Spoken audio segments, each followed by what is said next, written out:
नमस्कार। वीडियो की संख्या में देखते हैं एलटी ग्रेड एग्जामिनेशन यानी जिसका नाम सहायक अध्यापक प्रशिक्षित स्नातक श्रेणी परीक्षा है, जो कि उत्तर प्रदेश लोक सेवा आयोग द्वारा कंडक्ट कराया जा रहा है। पहली बार 2018 में कराया था, दूसरी बार 2025 में इसको कंडक्ट करा रहा है लोक सेवा आयोग। समसामयिक घटना चक्र की यह प्रस्तुति है। इसके अंतर्गत हम प्रैक्टिस सेट या टेस्ट सीरीज को देख रहे हैं, जो कि सामान्य अध्ययन यानी जो सामान्य अध्ययन है, जनरल स्टडीज है, उस पर जीएस पर बेस्ड ये लेक्चर है। और उसमें भी जीएस में भी जो करंट अफेयर्स के 4 या 5 क्वेश्चन पूछे जाएंगे, उस पर ये लेक्चर महत्वपूर्ण रूप से आधारित है। तो प्रैक्टिस टेस्ट या टेस्ट सीरीज पर महत्वपूर्ण लेक्चर बना के इस चैनल पर अपलोड कर दिए गए हैं। तो प्लीज़ आप इस चैनल को सब्सक्राइब करते हुए इस चैनल पर जाकर सारे लेक्चर जो टेस्ट सीरीज संबंधित सामान्य दिन के सारे लेक्चर आप देख सकते हैं। तो चलिए इस लेक्चर को शुरू करते हैं, जो कि बेस्ड ऑन करंट अफेयर्स है। तो करंट अफेयर्स के इस लेक्चर में सेलेक्टेड करंट अफेयर्स नोट्स को देखते हैं, जो कि देखिए मासिक करंट नोट्स समसामयिक काले के जनवरी 2026 यानी अभी दिसंबर का महीना चल रहा, आज 1 दिसंबर है। हालांकि यह 1 महीने पूर्व की घटनाओं को इसमें शामिल करते हैं, यानी पहले घटनाएं शामिल होती हैं, यानी इसमें घटनाएं जो होगी अक्टूबर और नवंबर की इसमें घटनाएं शामिल है इस लेक्चर में। इस लेक्चर में समसामयिक घटना चक्र की प्रस्तुति के अंतर्गत, जिसके अंतर्गत देखें तो बिहार विधानसभा चुनाव परिणाम 2025 शामिल है। इसके बाद आईसीसी महिला क्रिकेट विश्व कप, जिसको भारतीय महिला क्रिकेट टीम ने जीत लिया है, उस पर आधारित भी इसमें महत्वपूर्ण टॉपिक है। और ये ध्यान दें कि यह लेक्चर अति महत्वपूर्ण साबित होगा एलटी ग्रेड एग्जाम 2025 के लिए, साथ ही यह जीएससी लेक्चर के लिए भी महत्वपूर्ण है। एलटी में 30 प्रश्न जो आपके हैं, 30 प्रश्न जो जीएस के होंगे, उसमें करंट अफेयर्स के क्वेश्चन 3 या 4 हो सकते हैं। इसके अलावा जीएससी लेक्चर में 40 प्रश्न जो यानी जीएससी लेक्चर है, उसमें 40 प्रश्न जीएस के प्रश्न पूछे, उसमें करंट अफेयर्स की भूमिका महत्वपूर्ण है। साथ ही यह जो असिस्टेंट प्रोफेसर एग्जाम में जिसमें जीएस पूछे जाएंगे, उसमें भी करंट अफेयर्स के लिए अति महत्वपूर्ण साबित हो सकता है। इंट्रोडक्शन थोड़ा देख लें। इसमें राष्ट्रीय परिदृश्य में इसमें बिहार विधानसभा चुनाव 2025 इसमें परिणाम दिया गया है। इसके बाद ये अंतर्राष्ट्रीय परिदृश्य में इसमें एपीएक शिखर सम्मेलन 2025 है, और आर्थिक परिदृश्य में खाद्यान्न उत्पादन अनुमान 2024-25 दिया। वैज्ञानिक परिदृश्य में देखें पनडुब्बी रोधी युद्ध उथला जलपोत माहे का जलावतरण किया गया। ये सारी जानकारी इसमें निहित है। तो इस लेक्चर की शुरुआत करते हैं संक्षिप्तियां से, करंट नोट्स, जिसके अंतर्गत ये सारी घटनाएं इसमें शामिल है। चर्चित व्यक्ति को इसमें सबसे पहले शामिल करते हैं। चर्चित व्यक्ति में सबसे पहले राष्ट्रीय नेशनल पर्सन को देखते हैं। इसमें धर्मेंद्र देवल, जिनका पॉपुलर नेम जो है धर्मेंद्र है, यानी ही मैन इनको कहा जाता है, ही मैन धर्मेंद्र देवल। 24 नवंबर 2025 को प्रसिद्ध भारतीय फिल्म अभिनेता धर्मेंद्र देवल का 89 वर्ष की उम्र में निधन हो गया है।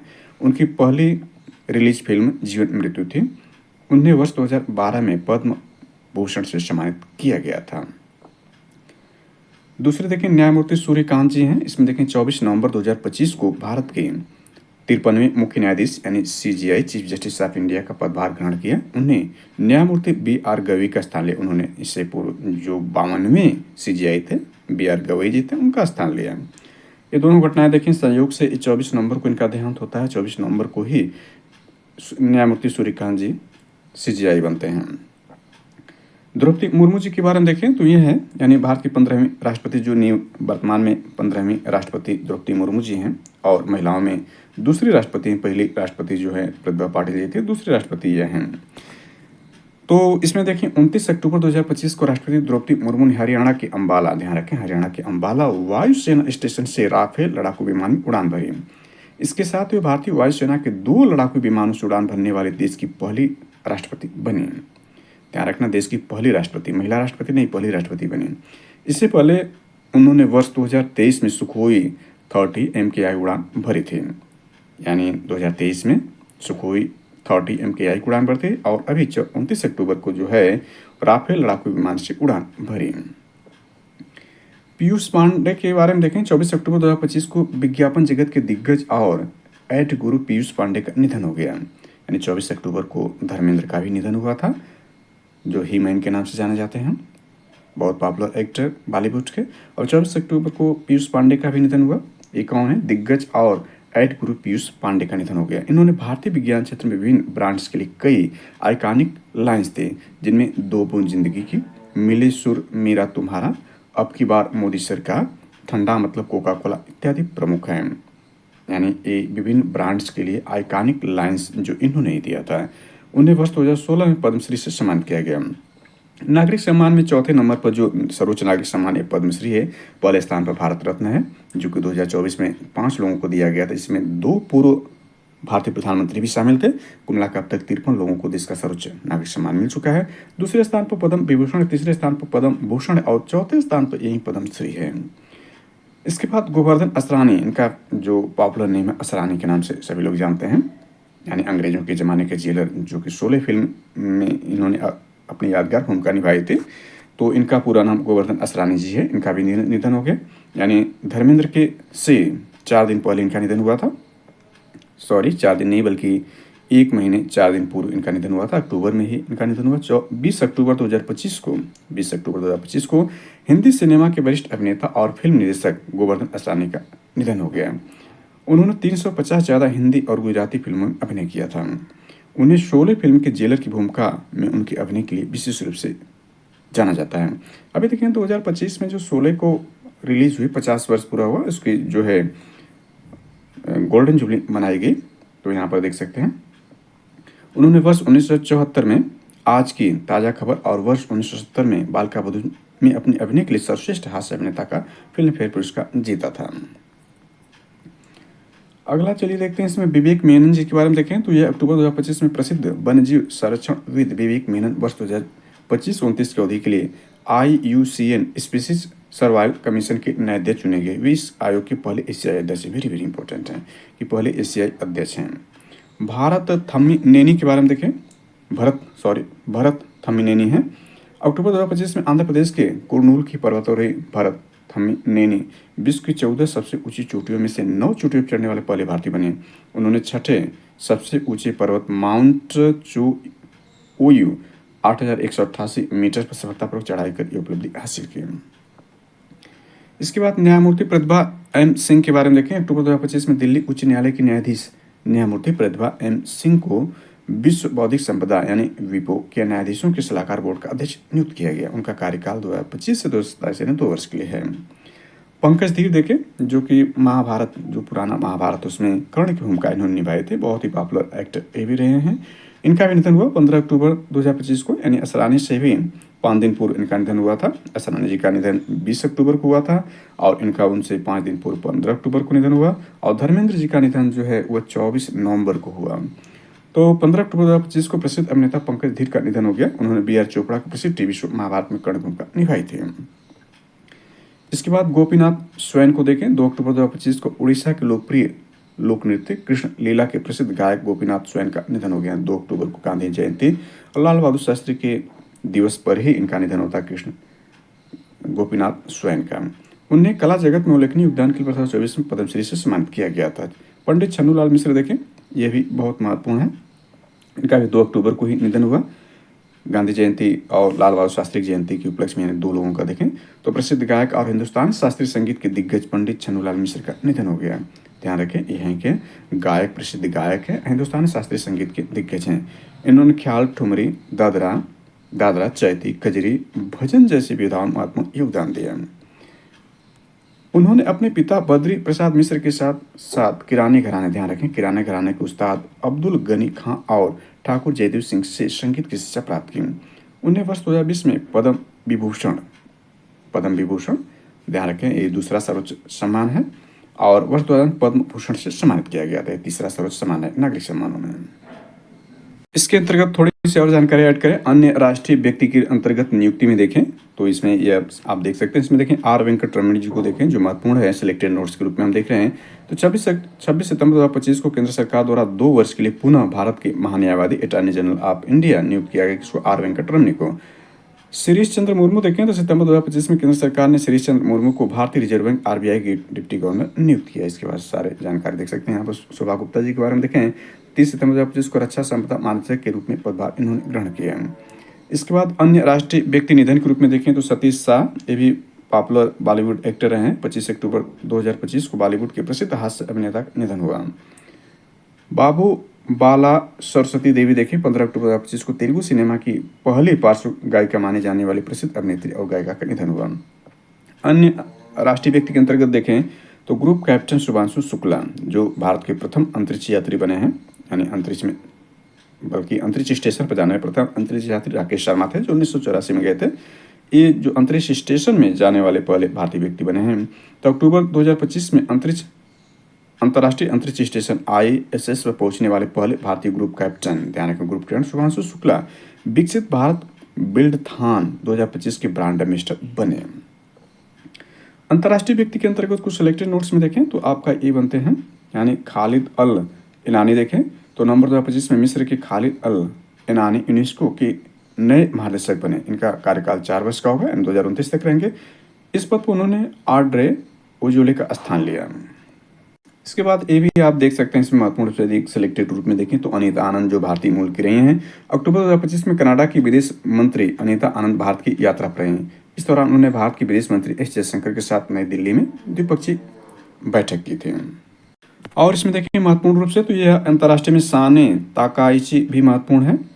इसमें क्या है, 21 अक्टूबर 2025 को लिबरल डेमोक्रेटिक पार्टी यानी LDP की नेता जापान की पहली महिला, ध्यान रखें जापान की पहली महिला प्रधानमंत्री बनी। इस पद पर उन्होंने शिगेरू इशिबा का स्थान लिया है। वेरी वेरी इंपॉर्टेंट ये भी हो जाता है।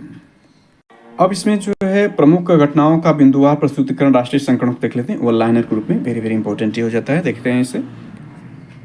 तो इसके अंतर्गत देखें तो नीतीश कुमार ने बिहार के मुख्यमंत्री के रूप में 10वीं बार शपथ ली। इनके साथ ही उप मुख्यमंत्री के रूप में किसने शपथ ग्रहण की है, तो 20 नवंबर को इन्होंने शपथ ग्रहण की। सम्राट चौधरी और विजय कुमार सिन्हा जो है 2 उप मुख्यमंत्री बनाए गए। और 10वीं बार जो मुख्यमंत्री की शपथ कौन लिया था, नीतीश कुमार जी ने, जो 20 नवंबर 2025 को। अंतर्राष्ट्रीय आर्य महासम्मेलन 2025 का आयोजित कहाँ किया गया था, भारत की राजधानी नई दिल्ली में।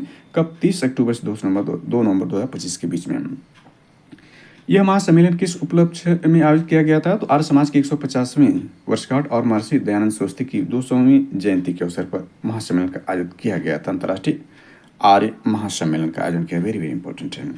अंतर्राष्ट्रीय सौर गठबंधन यानी ISA इंटरनेशनल सौर अलायंस सभा का 8वां सत्र कहाँ आयोजित किया गया था, 27 से 30 अक्टूबर 2025 के बीच में भारत मंडप नई दिल्ली में।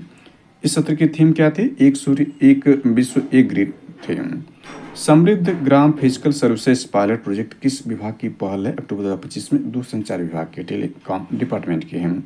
स्वस्थ नारी सशक्त परिवार अभियान के अंतर्गत 3 गिनीज वर्ल्ड रिकॉर्ड किसने शामिल किया गया, तो अक्टूबर 2025 में स्वास्थ्य एवं परिवार कल्याण मंत्रालय भारत सरकार द्वारा शामिल किया गया। इसके बाद देखें एक माह में हेल्थ केयर प्लेटफॉर्म पर कितना रिकॉर्ड पंजीकरण दर्ज हुआ है, तो यहाँ देख सकते हैं 3,3628 यानी 3,21,49,711 इसमें जो पंजीकरण किया गया है। एक सप्ताह में ऑनलाइन स्तन कैंसर स्क्रीनिंग के लिए साइन अप का रिकॉर्ड कितना रहा है, तो इसको देख सकते हैं, यानी 9,94,349 का। राज्य स्तर पर एक सप्ताह में vital sign online screening sign up का रिकॉर्ड कितना था, तो 1,25,406 है। आदर्श युवा ग्राम सभा यानी MyGS पहल का शुभारंभ कहाँ किया गया 30 अक्टूबर 2025 को, तो नई दिल्ली में। यह पहल किस मंत्रालय का संयुक्त प्रयास है, तो पंचायती राज मंत्रालय, शिक्षा मंत्रालय, स्कूल शिक्षा एवं साक्षरता विभाग और जनजातीय मंत्रालय, 3 मंत्रालय इसमें शामिल हैं। इसके बाद देखें दीपोत्सव 2025 में कुल कितने दिए जलाकर विश्व रिकॉर्ड बनाया गया था, 19 अक्टूबर 2025 को। दीपावली जो थी 20 अक्टूबर को इस बार मनाई गई थी, उससे एक दिन पूर्व जो यह मनाया गया यानी विश्व रिकॉर्ड बनाया गया। इसमें देखें तो यह आपका है 3, 4, 3, 7 यानी 26,17,215 दिए जलाकर विश्व रिकॉर्ड बनाया गया। दीपोत्सव 2025 किस नदी के तट पर आयोजित किया गया, सरयू अयोध्या के तट पर है।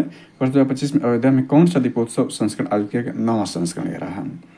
पहला वाइब्रेंट गुजरात क्षेत्रीय सम्मेलन उत्तर गुजरात क्षेत्र कहाँ आयोजित किया गया था, 9 से 10 अक्टूबर 2025 में मेहसाणा गुजरात में। इस सम्मेलन का उद्घाटन किसने किया था, मुख्यमंत्री भूपेन्द्र पटेल यानी गुजरात के मुख्यमंत्री भूपेन्द्र पटेल ने इसका उद्घाटन किया। किस राज्य ने सभी जिलों में यूपी ट्रेड शो स्वदेशी मेले का आयोजन किया था, उत्तर प्रदेश ने। यानी किस राज्य ने, वो राज्य उत्तर प्रदेश है, जिसके सभी यानी 75 जिलों में यानी यूपी ट्रेड शो स्वदेशी मेले का आयोजन किया गया था। स्वदेशी मेलों का मुख्य उद्देश्य क्या था, उद्देश्य देखें सूक्ष्म लघु और मध्यम उद्यम यानी MSME को प्रोत्साहन और स्थानीय उत्पादों को बढ़ावा देना था। इसके बाद इसमें देखें तो गोरखपुर में स्वदेशी मेले का उद्घाटन किसने किया था, उत्तर प्रदेश के मुख्यमंत्री योगी आदित्यनाथ ने। उत्तर प्रदेश सरकार किस स्तर पर दिव्यांग पुनर्वास केंद्र स्थापित करने जा रही है, तो प्रत्येक मंडल स्तर पर, 18 मंडल है उत्तर प्रदेश में, तो मंडल स्तर पर जो है दिव्यांग पुनर्स्थान केंद्र स्थापित करेगी। दिव्यांग पुनर्वास केंद्रों की स्थापना का मुख्य उद्देश्य क्या है, दिव्यांगों को समाज की मुख्यधारा से जोड़ना है। इन केंद्रों यानी इसमें देखें तो ये इन केंद्रों में दिव्यांगों को कैसी सेवाएं एक स्थान पर उपलब्ध होगी, तो मनोवैज्ञानिक परामर्श मिलेगा, चिकित्सा मिलेगी, शिक्षा मिलेगा, व्यावसायिक सहायता मिलेगा और ऑर्थोमेटिक प्रोस्टेटिक सहायता दी जाएगी।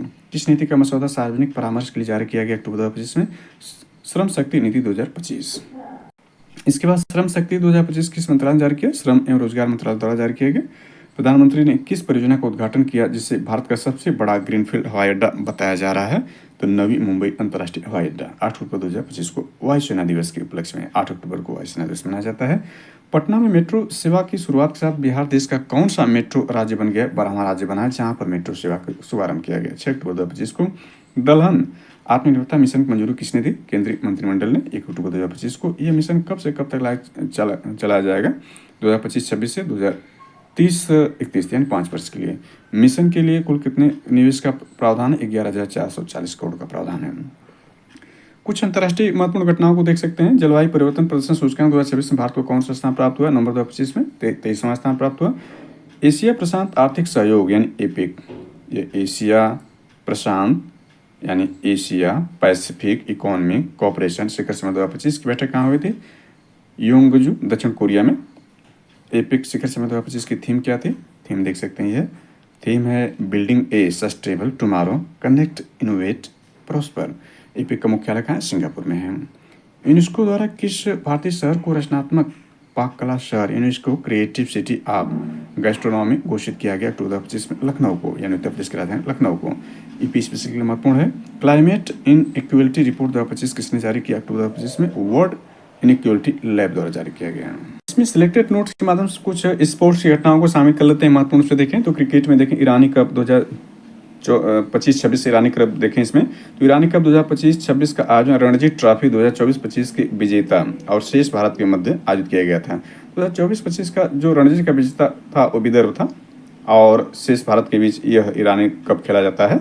अभी देखें तो 2025-26 के लिए रणजी ट्रॉफी का जो आयोजन किया जा रहा है यानी वो जारी है, जिसका परिणाम अगले साल 2026 में मिलेगा जो इस सीजन के लिए रणजी विजेता होगा। तो इसमें ईरानी कप जो होता है वो रणजी विजेता और शेष भारत के बीच में होता है। तो विजेता विदर्भ ही रहा क्योंकि रणजी का विजेता 2024-25 की विदर्भ रहा, शेष भारत इसमें उप विजेता रहा। इसके बाद इसमें देख लेते हैं सीएट क्रिकेट रेटिंग अवार्ड 2025 के अंतर्गत देख लेते हैं इसमें जो पुरस्कार दिया गया 27वां संस्करण के अंतर्गत वर्ष का सर्वश्रेष्ठ अंतर्राष्ट्रीय खिलाड़ी जो रूट जो इंग्लैंड के हैं। इसमें भारत के संदर्भ में देखें तो यह है कि वर्ष का सर्वश्रेष्ठ T20 अंतर्राष्ट्रीय बल्लेबाज संजू सैमसंग बनाए गए हैं। वर्ष का सर्वश्रेष्ठ T20 अंतर्राष्ट्रीय गेंदबाज वरुण चक्रवर्ती हैं। बकिया इसमें भारत के कोई नहीं है, ऊपर से देख सकते हैं तो इसको शामिल कर लिया हमने। एक और भारतीय हैं जो पूर्व भारतीय कैप्टन देखें तो चैंपियन ट्रॉफी 2025 के लिए विशेष स्मृति चिन्ह किसको दिया? रोहित शर्मा जो भारत के रहे। और इसके बाद महिलाओं जो इसमें छाई रही हैं क्योंकि जो है विश्व चैंपियन महिला वर्ग बनी है भारतीय क्रिकेट टीम के अंतर्गत। तो वर्ष की सर्वश्रेष्ठ महिला बल्लेबाज स्मृति मंधाना भारत की हैं। वर्ष की सर्वश्रेष्ठ महिला गेंदबाज दीप्ति शर्मा बनी हैं। Emerging player of the year Angkrish Raghuvanshi Bharat के हैं। अनुकरणीय नेतृत्व के लिए पुरस्कार टेम्बा ओबा दक्षिण अफ्रीका को। और सीएट वर्ष का सर्वश्रेष्ठ घरेलू क्रिकेटर खिलाड़ी हर्ष दुबे भारत को घोषित किया गया। सीएट जियो स्टार पुरस्कार श्रेयस अय्यर को दिया गया। इसके वेस्ट इंडीज क्रिकेट टीम का भारत दौरा होता है 2 से 4 अक्टूबर 2025 के दौरान होता है। इसमें श्रृंखला के सर्वश्रेष्ठ खिलाड़ी रविंद्र जडेजा भारत के रहे हैं। सर्वाधिक रन यशस्वी जायसवाल ने 219 रन। सर्वाधिक विकेट कुलदीप यादव ने जो 12 विकेट लिया। जसप्रीत बुमराह ने भारतीय मैदानों में सबसे तेज 50 टेस्ट क्रिकेट यानी 24 पारी लेने का जवाहर श्रीनाथ का रिकॉर्ड की बराबरी की थी। इसके बाद सेलेक्टेड नोट्स में भारतीय संदर्भ में देखें तीरंदाजी को देख लेते हैं। विश्व तीरंदाजी विश्व कप 2025 फाइनल देखें। तीरंदाजी विश्व कप फाइनल का आयोजन 17 से 19 अक्टूबर 2025 के मध्य नानचिंग चीन में किया गया। इसमें पहले स्थान पर मैक्सिको रहा, देख सकते हैं मैक्सिको, और भारत का स्थान 8वां रहा जिसने एक कांस्य पदक जीता और उसका भारत का 8वां स्थान रहा। अब इसमें कुछ प्रश्न देख लेते हैं। आर्थिकी से संबंधित कुछ सिलेक्टेड नोट्स को देखते हैं, वेरी वेरी इंपॉर्टेंट है। इसमें अस्मरणीय तथ्य को देखना चाहें तो देख सकते हैं। यानी यहाँ पर सबसे पहले देखें खाद्यान्न उत्पादन अंतिम अनुमान 2024-25 के लिए केंद्रीय कृषि एवं किसान कल्याण मंत्रालय भारत सरकार द्वारा 20 नवंबर 2025 को वर्ष 2024-25 हेतु फसल उत्पादन के लिए अंतिम अनुमान जारी की गई। जारी आंकड़ों के अनुसार खाद्यान्न उत्पादन 2023-24 के 33.98 लाख टन की तुलना में बढ़कर 2024-25 में देखें तो 35.37 लाख हो गया। स्मरणीय तथ्य के रूप में देखें तो 20 नवंबर 2025 को जारी आंकड़ों के अनुसार 2024-25 में देश में कुल खाद्यान्न उत्पादन देखें तो 35.332 लाख टन अनुमानित है। ये उत्पादन वर्ष 2023-24 के कुल खाद्यान्न उत्पादन 22.98 लाख टन की तुलना में लगभग 8% अधिक है। उल्लेखनीय कि देश में खाद्यान्न उत्पादन में विगत 10 वर्षों में अब तक की सबसे बड़ी वृद्धि दर्ज की गई है। वर्ष 2015-16 में जहां उत्पादन 25.41 लाख टन था, वहीं अब 1061.91 लाख टन बढ़कर 3570.37 लाख टन हो गया है।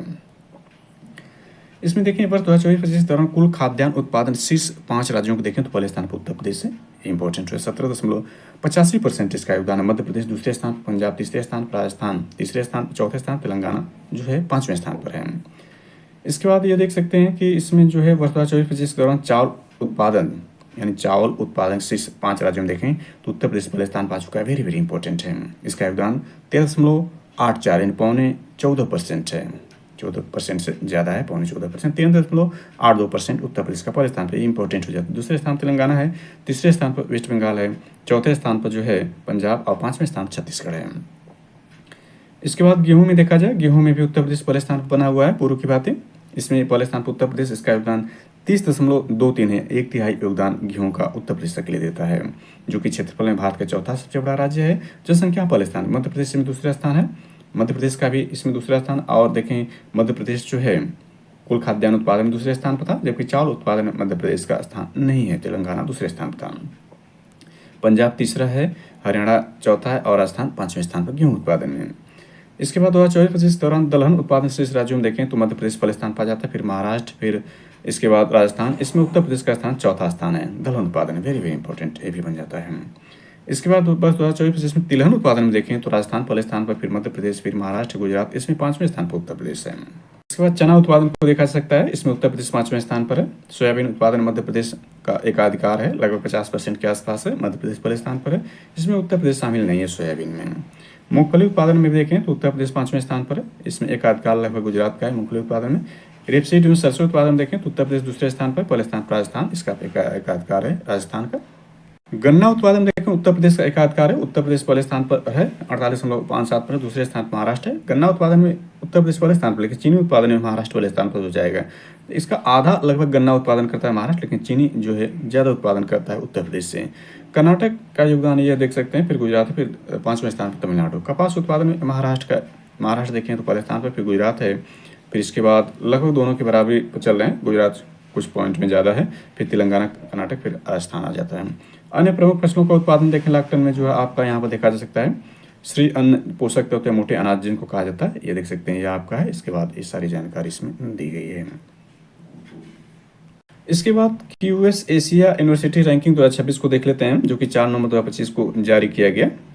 तो यहाँ पर देख सकते हैं एशिया के 5 शीर्ष विश्वविद्यालय 2026 में देखें पहले स्थान पर हांगकांग विश्वविद्यालय, हांगकांग का 100 इसका स्कोर है। दूसरे स्थान पर पेकिंग विश्वविद्यालय, चीन का मुख्य भूमि, 99.9% का योगदान है, बल्कि समग्र स्कोर है।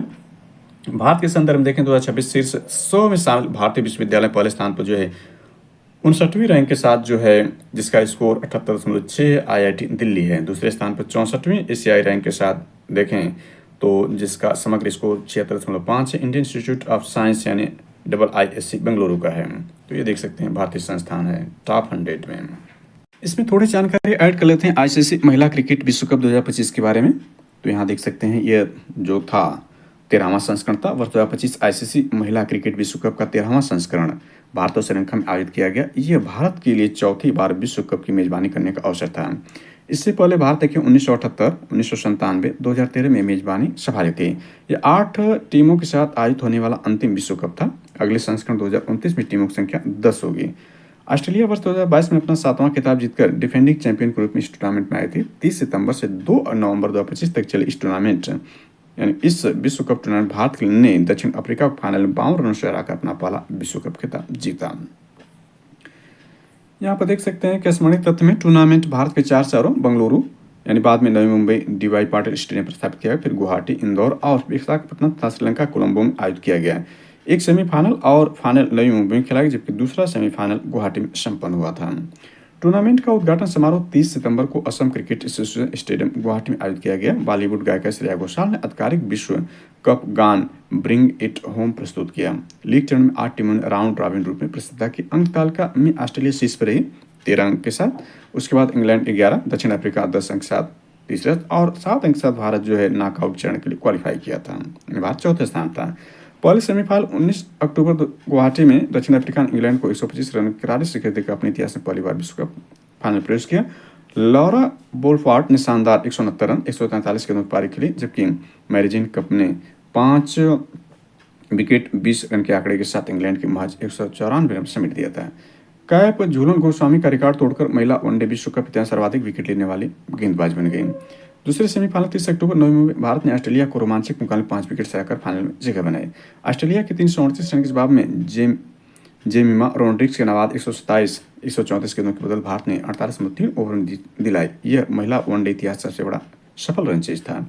2 नवंबर 2025 को नवी मुंबई के डीवाई पाटिल स्टेडियम में खेले गए फाइनल मुकाबले भारत ने दक्षिण अफ्रीका को 52 रन से हराकर इतिहास रच दिया। इसमें देखें तो ये आपका है, भारत ने पहले बल्लेबाजी करते हुए शेफाली वर्मा 87 रन की अगुवाई में 298 रन बनाए। शेफाली वर्मा फाइनल की प्लेयर ऑफ द मैच रही। जवाब में लॉरा बोलाउट ने शतक 101 रन बनाया और महिला विश्व कप फाइनल शतक बनाने वाली पहली कप्तान बनी। हालांकि दीप्ति शर्मा की शानदार गेंदबाजी 39 रन देकर 5 विकेट दक्षिण अफ्रीका को 45.3 ओवर में 246 रन समेट दिया। फाइनल में भारतीय टीम की कप्तान हरमीत कौर तथा दक्षिण अफ्रीका कप्तान लॉरा वार्ड थे। प्रतियोगिता में भारतीय टीम के कोच अमूल मजूमदार थे। इस विश्व कप में भारत की ऋचा घोष ने सर्वाधिक 12 छक्के लगाए। दक्षिण अफ्रीका के लॉरा वार्ड ने सर्वाधिक 73 चौके लगाए। आईसीसी ने 2025 महिला विश्व कप में पूरी तरह महिला मैच अधिकारियों ऑल फीमेल मैच ऑफिसर का पैनल नियुक्त किया है। भारत 2025 और 2017 में विजेता रहा था। वर्ष 2025 में पहली बार चैंपियन बना। कुल इनामी राशि यूएसटी यानी जो अमेरिकन डॉलर देखें 13.88 मिलियन रही। पिछले ओडीआई महिला विश्व कप की तुलना में लगभग 297% वृद्धि रही। विजेता को यूएसटी 4.48 मिलियन निर्धारित थे। कुछ प्रमुख रिकॉर्ड को यहाँ देख सकते तो यहाँ पर अलाना किंग 18 रन देकर 7 विकेट टूर्नामेंट सर्वश्रेष्ठ गेंदबाज आंकड़ा रहा। लॉरा बोलावार्ड 591 रन, एक संस्करण से अधिक रन बनाए। सेमीफाइनल में 169, फाइनल में 101 रन। दीप्ति शर्मा 22 विकेट और 215 रन बनाए। एक ही संस्करण में 200 और 20 विकेट लेने वाला पहला संयुक्त करारनामा रहा। मैरिजिन कैप महिला विश्व कप इतिहास में सर्वाधिक विकेट झूलन गोस्वामी भारत के इनके रिकॉर्ड को तोड़ा इन्होंने। इसके बाद कुछ और रिकॉर्ड को देखना चाहें तो यह आपका महिला क्रिकेट विश्व कप में सर्वाधिक रन हमने देख लिया है। यह स्थिति है। इसमें 2 शतक 3 अर्धशतक। स्मृति मंदाना 434 रन भारत की तरफ से। इसलिए गार्डन ऑस्ट्रेलिया 328 रन। सर्वाधिक विकेट दीप्ति शर्मा का रहा 22 विकेट 9 मैचों में। एलावेल सदरलैंड ऑस्ट्रेलिया 17 विकेट लिए। सोफी एलिस्टोन इंग्लैंड के 16 विकेट लिए। श्रृंखला के सर्वश्रेष्ठ खिलाड़ी देखें तो दीप्ति शर्मा रही। भारत के सर्वोत्तम गेंदबाजी आंकड़े अलाना किंग ऑस्ट्रेलिया के 18 रन के 7 विकेट दक्षिण अफ्रीका के खिलाफ। सर्वोच्च व्यक्तिगत स्कोर लॉरा बोलावार्ड का 169 रन इंग्लैंड के खिलाफ बनाया। सर्वोच्च टीम स्कोर देखें तो भारत का रहा 341 पर यानी 5 विकेट 341 रन बनाया। 48.3 ओवरों में ऑस्ट्रेलिया के खिलाफ बनाया था। इसके बाद बिहार विधानसभा चुनाव परिणाम 2025 को भी इसमें देखा जा सकता है। यहाँ देखें बिहार विधानसभा चुनाव 2025 में राज्य की राजनीति में एक नया अध्याय लिखा गया। 2 चरणों यानी इलेक्शन कराया गया 6 नवंबर और 11 नवंबर को संपन्न। इस चुनाव में राष्ट्रीय जनतांत्रिक गठबंधन एनडीए को प्रचंड बहुमत मिली। 243 यानी कुल सीटें विधानसभा की कितनी उत्तर 243 विधान सदस्य विधानसभा में एनडीए ने 202 सीटें हासिल की, जबकि प्रमुख विपक्षी गठबंधन मात्र 35 सीटों तक सिमट गए। ये परिणाम कई मानों में ऐतिहासिक रहा, जैसे कि रिकॉर्ड मतदान तथा महिला मतदाताओं की अद्भुत भूमिका के साथ। इसमें देखिए बिहार विधानसभा चुनाव परिणाम दलवार से देखें तो भारतीय जनता पार्टी सबसे बड़ी पार्टी 89, इसके बाद जनता दल यूनाइटेड जिसमें नीतीश कुमार मुख्यमंत्री बने उनकी पार्टी है 85 सीटें। राष्ट्रीय जनता दल 25 और लोक जनशक्ति पार्टी 19 यानी इत्यादि सारी पार्टियों को देख सकते हैं उनकी सीटें रही 247 विधानसभा चुनाव में। इसमें देखिए भारत निर्वाचन आयोग यानी ईसीआई ने बिहार विधानसभा चुनाव 2025 का सफल आयोजन किया, जिसमें मतदान प्रतिशत याद रखें 67.13%, जो वर्ष 1951 के बाद का अब तक का सबसे उच्चतम प्रतिशत है। इसमें महिला मतदान 71.6% तथा पुरुष मतदान 62.8% रहा। ज्ञातव्य कि बिहार में यानी एसआईआर सर के दौरान अंतिम मतदाता सूची में कुल मतदाता देख सकते हैं 7,45,26,858 मतदाता थे। चुनाव परिणामों के अनुसार राष्ट्रीय जनतांत्रिक गठबंधन 202 सीटों के साथ ऐतिहासिक जीत दर्ज की। इसमें ये सारी जानकारी दी गई है, इसको आप एक बार देख सकते हैं, इंपॉर्टेंट है। महत्वपूर्ण तिथियों के अंतर्गत देखें निर्वाचन क्षेत्रों की संख्या 121 सीटें पहले चरण में, दूसरे में 122 सीटों चुनाव हुआ। अधिसूचना 10 अक्टूबर की, 3 अक्टूबर को, मतदान 6 नवंबर को, इसका जो 11 नवंबर को, और मतगणना कही 14 नवंबर 2025 को मतगणना कराई गई थी। तो यहाँ पर देख सकते हैं 20 नवंबर 2025 को नीतीश कुमार ने 10वीं बार बिहार के मुख्यमंत्री पद की शपथ ली और बिहार के सबसे लंबे समय तक सेवा करने वाले मुख्यमंत्री बन गए हैं। इसके साथ ही सम्राट चौधरी तब विजय कुमार सिन्हा ने उप मुख्यमंत्री पद की शपथ ली। तो सारी जानकारी इसमें दी गई है।